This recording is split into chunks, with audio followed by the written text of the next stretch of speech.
All right, cool. So, well, I think that's probably about as good as it gets as far as the camera angle. But just wanted to jump on really quick and show you guys, well, I mean, kind of my army, but, also maybe talk to you guys a little bit about list building and stuff like that. So, yeah, we'll probably wait for a couple people to show up, but just a quick introduction for those of you watching this on YouTube when this is no longer live. So yeah, this is basically going to be a quick kind of thing. I wanted to talk a little bit about list building and where to start because it's kind of a hard decision for a lot of people to make. And yeah, figured we'd just start talking about that. Looks like we got a couple people coming in. Hello. And so list building in 10th edition, I think, is a little bit different than 9th. In 9th, it was really just, where you wanted to go with your army based on what your craft world was. And now it's a little bit more general because there are no more craft worlds. It's detachments. So, with the Eldar index, we only have one detachment. So pretty much anything is fair game. Which means that your list building is a lot easier, actually, because you can kind of build out whatever way you want to, depending on the style of your list. So I went ahead and got out a couple of things that I think are good for starting a list at anywhere between 500 points and 1,000 points. And kind of you should build off of this from there, depending on what you guys like, depending on what works for you and stuff like that. So what I like to build in 500 point games is I like to build a pretty balanced list. I usually use a unit of Guardians or Rangers. So I have 2 units of Rangers right here. I like to put them in a list. I like to back them up usually with a either an Autark Wayleaper or a Farseer Skyrunner. What's up, Anthony? Good to have you in. And I find that the Rangers are really good at 500 points because typically your opponent's only going to bring 1 or 2 characters. And those characters usually aren't going to be super, super strong. So your Rangers are a good option for those. I usually like to bring something to just sit on a home objective because there's not a lot in the game at 500 points that can just totally sweep out a unit of Guardians in a single round of shooting from that far away. So Guardian Defenders are a good option. I like putting the missile launcher on there, but obviously you can use a Bright Lance as well. That's also a great option. I also think the Warwalker is a great choice at 500 points because it's fairly cheap. It comes with 2 Bright Lances. One of the Bright Lances, obviously, you can use a Fate dice on to make it super hard hitting, so it can do up to 8 damage with 1. Absolutely, Back Solutions. Thank you for joining me. As you can see, I do have Storm Guardians freshly built over here. A lot of people hate them, apparently. It was funny. I made a video on the other day, and I thought I'd be able to change people's minds about them, but I guess not. They're pretty good as well. I think they're a pretty solid unit, honestly, overall. I know a lot of people don't like them, but I think they're pretty good. Now, the thing about 500 points is that a lot of people get into it and they just buy the battle box, right? The combat patrol, which is totally fine. I think the combat patrol is a great option. I do have the models for that. Let me see if I can find it.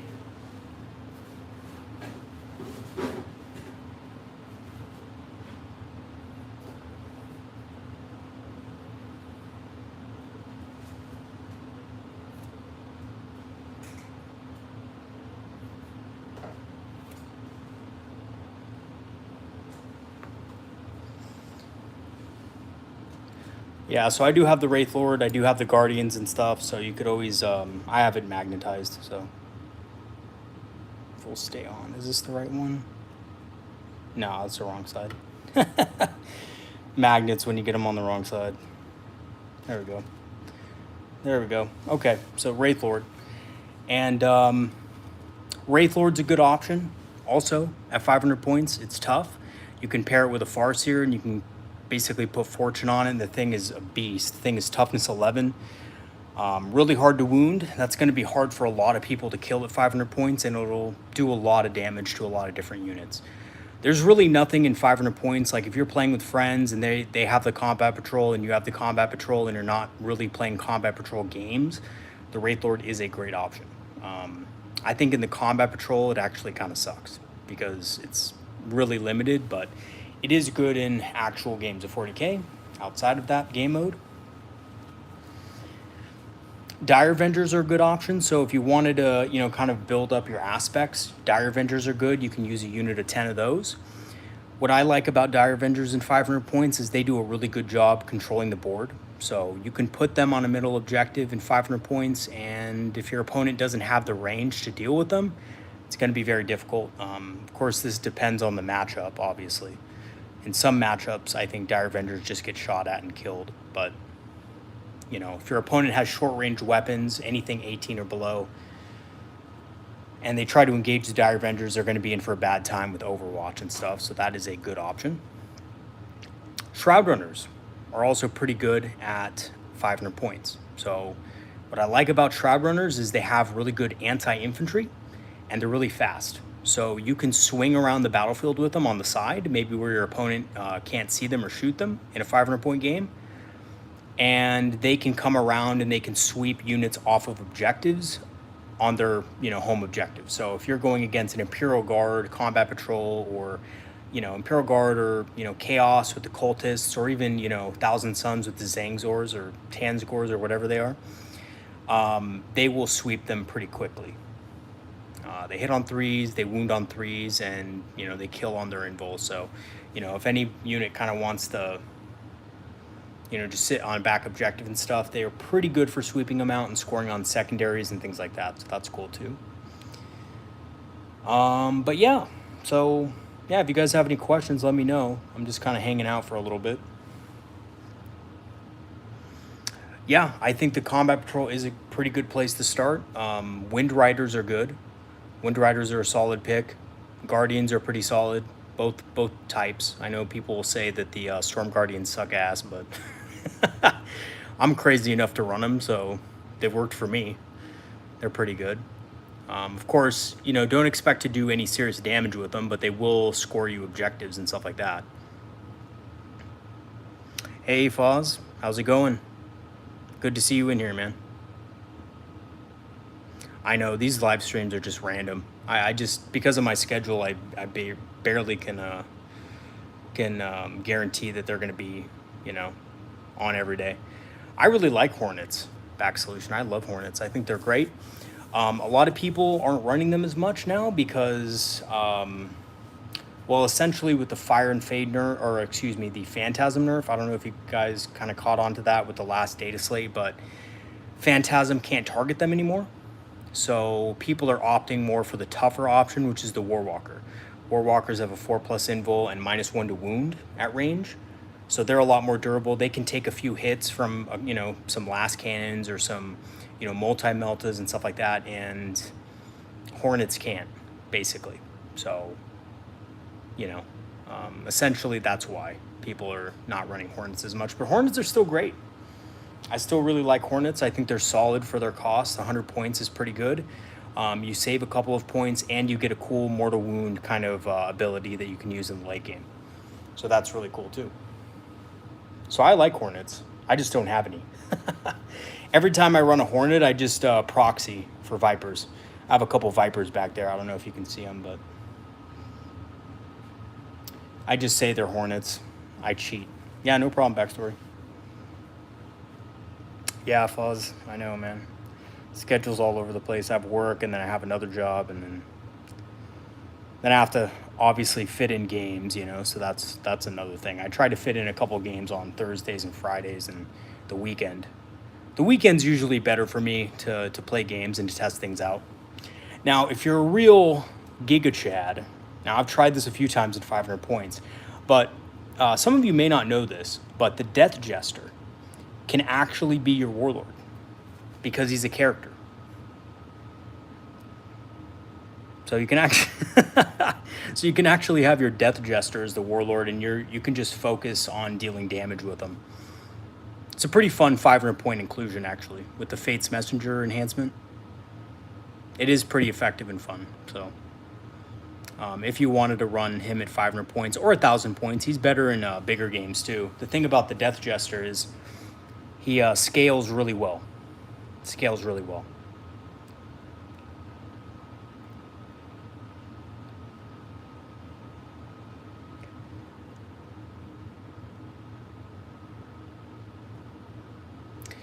Now, so basically, like, if I was a newer player and I kind of had just the combat patrol, right, and I just had access to that, I don't have the jet bikes right now, but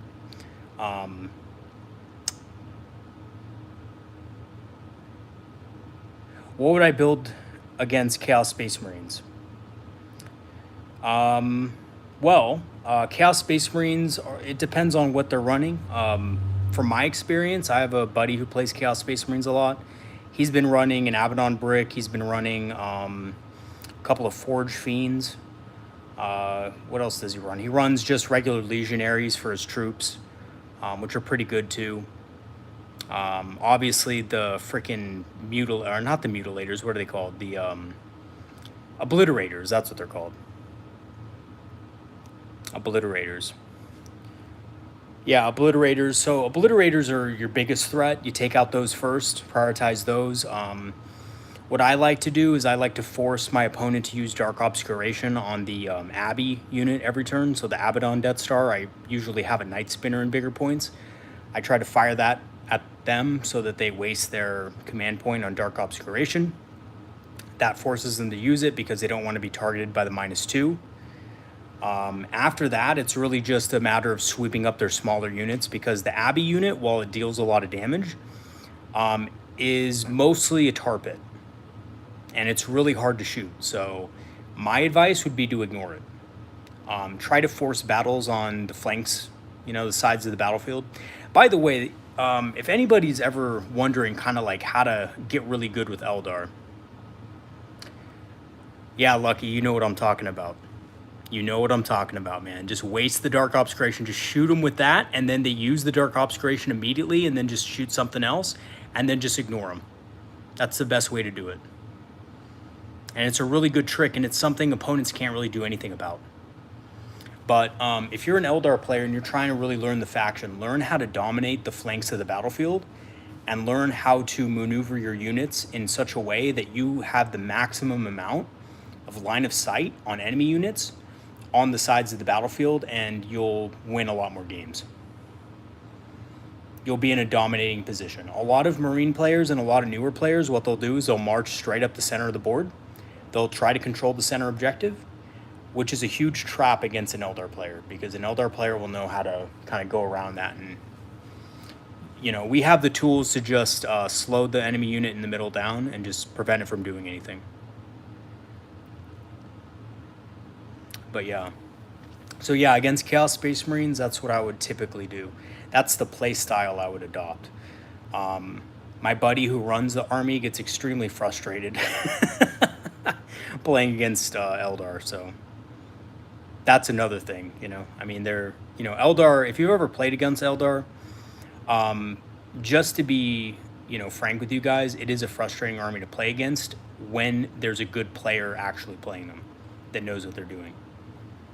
So, so yeah, that's something to look forward to for you guys when you, I mean, some of you are already very, good at the game, veterans, but for you newer players who are just starting out, you have a lot to look forward to. Let's just put it that way. It's really fun. It's really fun to play Eldar once you start getting good with them and stuff. Yeah, but Night Spinners are definitely something I would take. Tyranids, well, it depends what they're running. I think what are they running now? Undying Swarm or Endless Swarm, that detachment? It just depends what your opponent is running. If your opponent is running a bunch of like big monsters, I think Eldar have it in the bag. I think we have so many good monster killers. Fire dragons, war walkers, anything with a bright lance basically can hit Tyranid monsters really hard. Especially with Fate dice and unparalleled foresight and stuff like that, we have a really easy time. What we don't have an easy time with is dealing with the unending swarms and stuff like that. My advice against the swarms is to try to, eliminate the synapse creatures that are supporting and try to eliminate their secondary objective scores. Usually Tyranid players playing an endless swarm. Yeah, absolutely.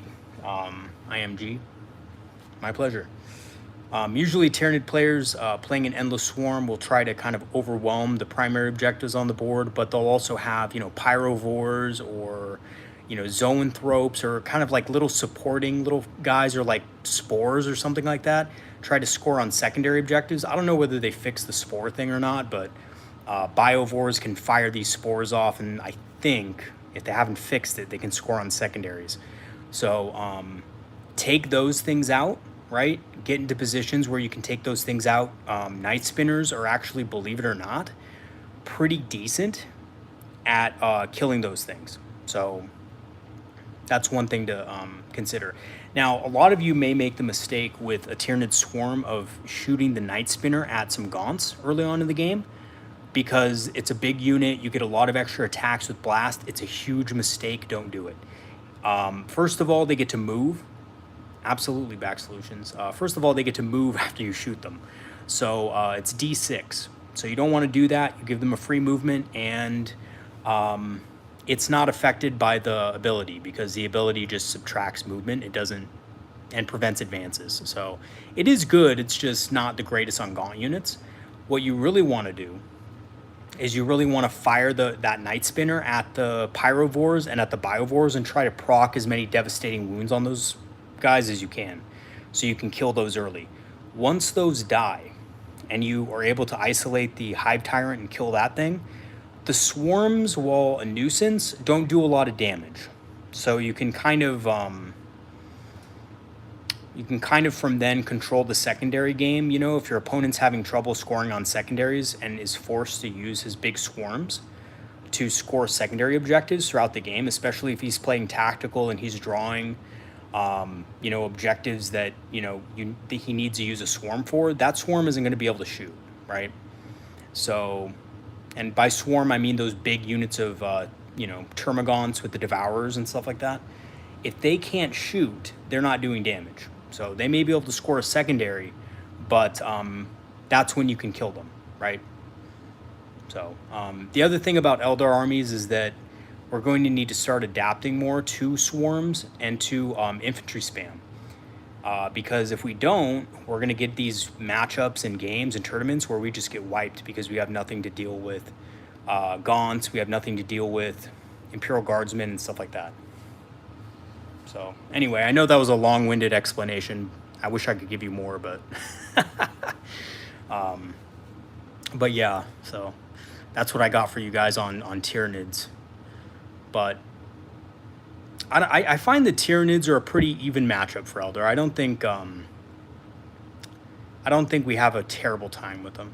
Yeah, Void Weavers are also good for swarms because of the disperse shot. If you guys have fire prisms as well and you're going against a swarm army, if you kill the Tervagons and stuff, that's pretty good too. Yeah, 6 Wind Riders with a Warlock Skyrunner is good. That's solid.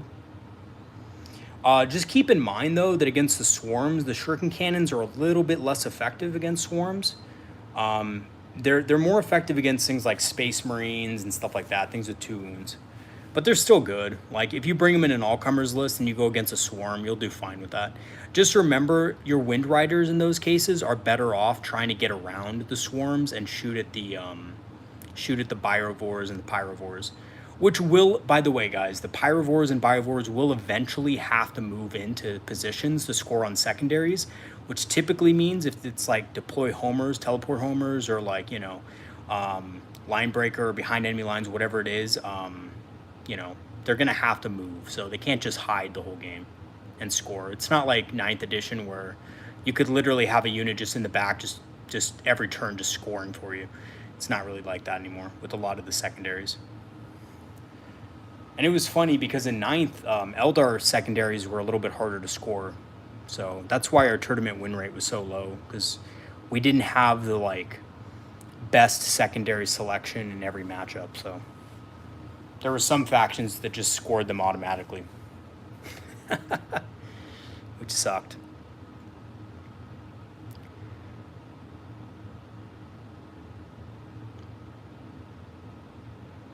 But anyway, I think I mean, I may have missed a couple of your guys' questions. Did anyone have any questions that they wanted to maybe have me address or try to address for you guys?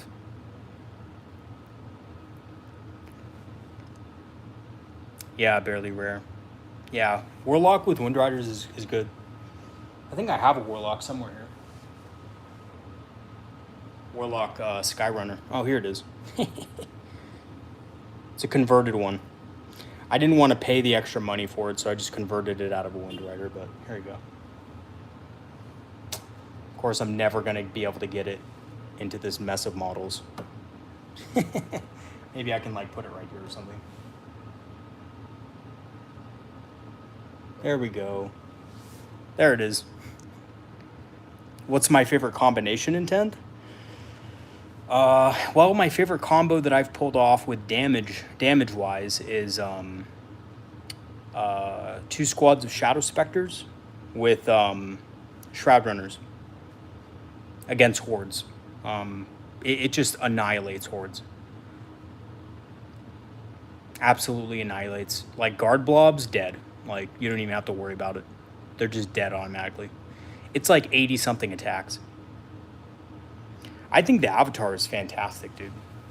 The Avatar of Kane is fantastic.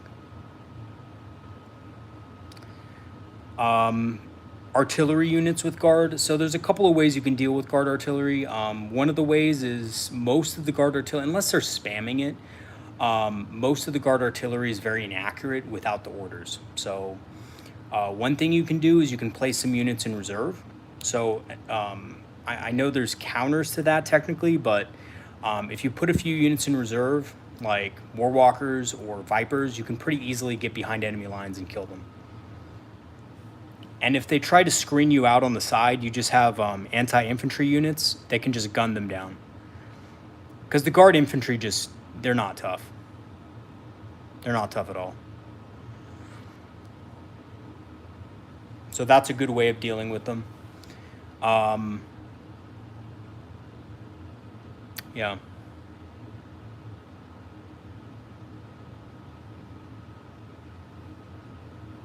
Like, annoying invulnerable saves? Like, what do you mean? Like, units with, like, 4+ invulnerable saves that you can't get past? Because basically what it is if a unit has a 4+ invul and is like a Death Star type of unit, like, it depends on the unit, you know? If it's a big Death Star, you typically ignore it. You hit it with a Night Spinner and then ignore it. It'll move super slow, typically. They're typically slow units.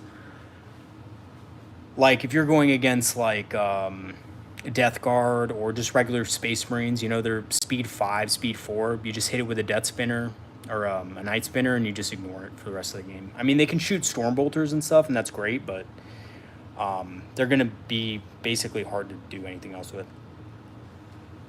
Oh, the Admech Dune Crawlers?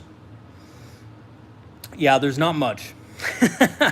There's not much. The 4+ invul is very swingy.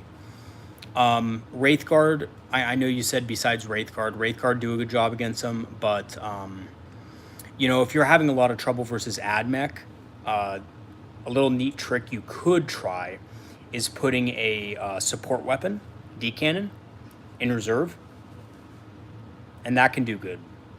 That can come in. It has indirect fire, so it can shoot at the Dune Crawler behind line of sight blocking terrain.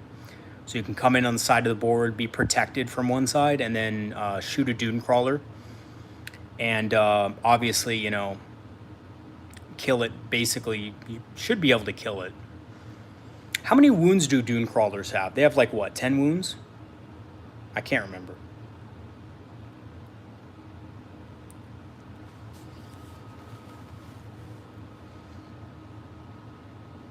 $11. Okay. Yeah, if you pump Strands of Fate dice into a D-cannon, you should be able to kill it. You should be able to kill it, but it's not guaranteed. But also just, you know, I mean, Bright Lances, I mean, are decent, you know. I mean, it's probably going to take you 3 Bright Lances to be able to kill it effectively. Hey, Mateus, how's it going? Good to have you in. Yeah, truth be told though, I haven't fought against AdMech in years.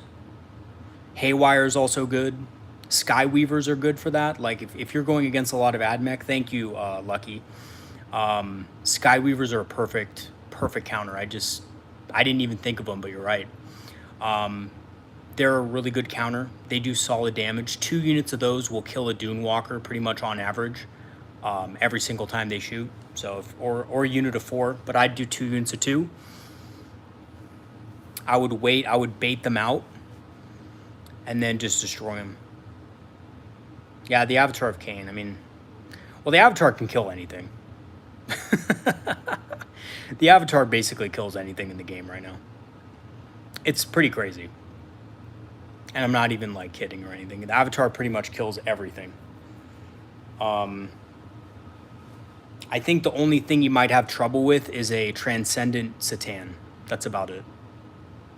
Which I would just, I don't even know if I'd shoot at a Transcendent Satan at all.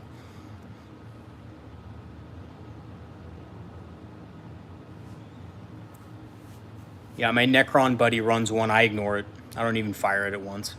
I just let it do its thing. I mean, it kills units, but, you know, it's one of those models that you can't really interact with that effectively.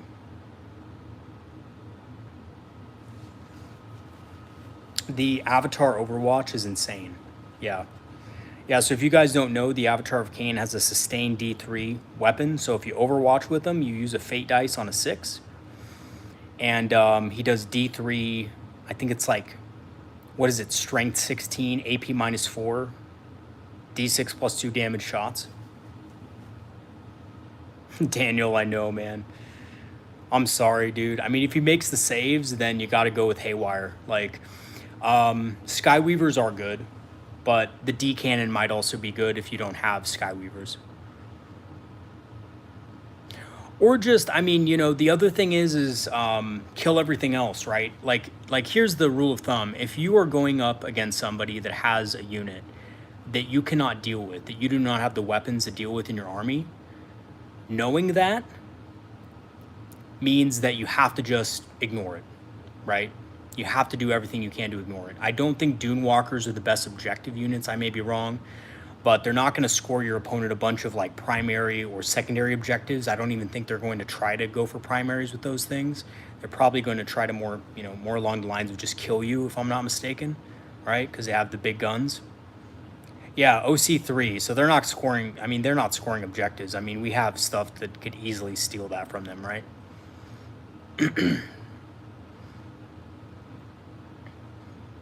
So, I mean, it's decent, but it's like any transport. Like the Falcon has OC3, you know? He has your Avatar of Kane. Yeah, tell him to give it back, dude. I never let people borrow my models because I'm just like, fuck, I don't trust them. Hey, Dola. Yeah, I don't trust other people with my figures. I know that sounds really weird, but I don't do it. Yeah, because I had a buddy once who I let borrow a Ranger unit once. He took it to a tournament. He said, hey, dude, I need just a quick squad of Rangers that's like painted tabletop. I was like, all right. Gave him my unit of Rangers way back in the day. They were the old ones. Fuck, he came back with 4 Rangers. He was like, yeah, I'm sorry, man. I think someone jacked one of the Rangers. Most likely, he just forgot it. So I was with a squad of 4 Rangers. Unusable, by the way. Unusable unit as a 4-man unit. So that sucked. I had to buy one on eBay for like $20 separate.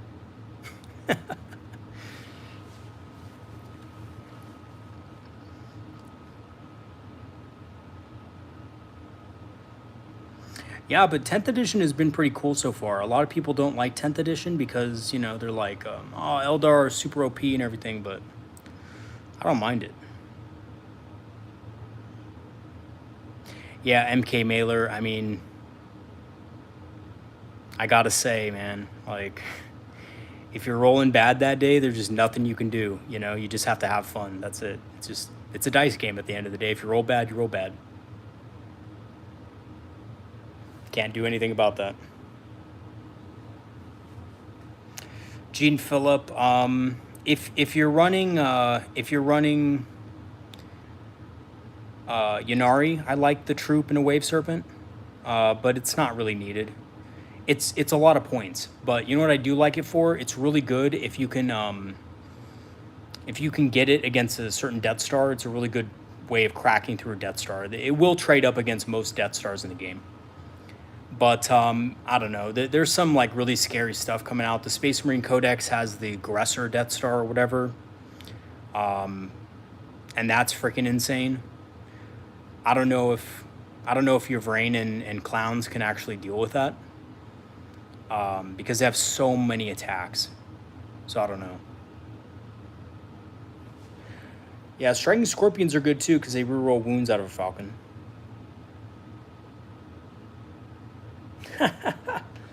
Oh, Milder, man. I'm sorry. Best weapons for Warwalkers and Vipers are Bright Lances.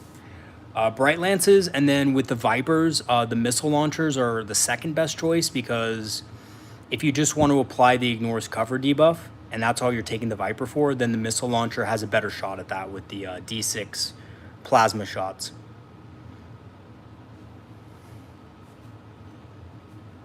Yeah, you're right, Lucky Moniker. You can't do that. Unfortunately. Unfortunately, you can't. You're right. Didn't even think of that, but true. Striking Scorpions out of a Falcon is decent. I just like running them with... I just like running Striking Scorpions, infiltrating them. Yeah, I would say no on the Scatter Lasers. I think Scatter Lasers are bad on Warwalkers. You really want Scatter Lasers on things in big units that you can buff, you know? Shroud Runners, things like that. I mean, Shroud Runners already have them, but maybe Jet Bikes.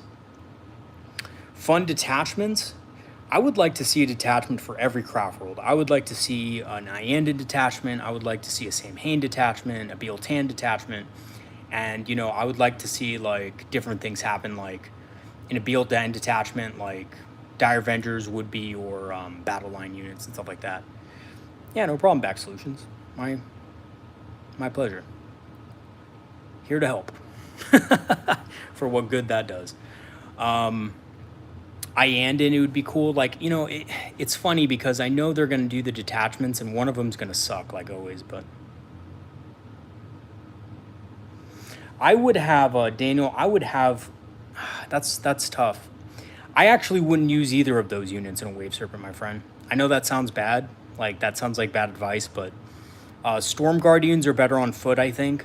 They're better on foot because typically you can get to one objective to the next if you spread out a little bit and tow the objective, your home objective, and then go for one in the middle or the left-hand flank. You can get to it with an advance roll and a Fire and Fade or a Phantasm. And that's really what you want to do. Yeah, and a Lake Talk themed detachment would be really cool. And for the Wraith Guard, they're pretty tough, so I think walking them is probably the best thing you can do. But if you're running the D-Scythe version, Daniel, I think the D-Scythes are good in a Wave Serpent. So if that answers your question, that's pretty decent. I would rather take the Wraith Guard out of the two.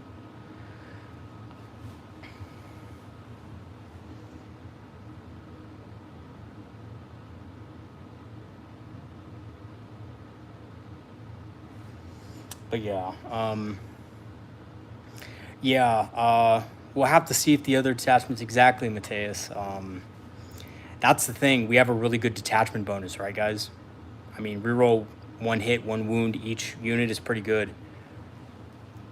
Oh, awesome, Daniel. Yeah, the Wraith Cannons are mainly going to be your mainstay, right? I mean, I have the Wraith Cannons back here. I don't know if you guys can see this, but I have the Wraith Cannons.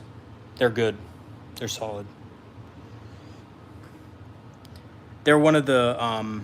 Wraith units have always been really cool to me. I really love Wraiths.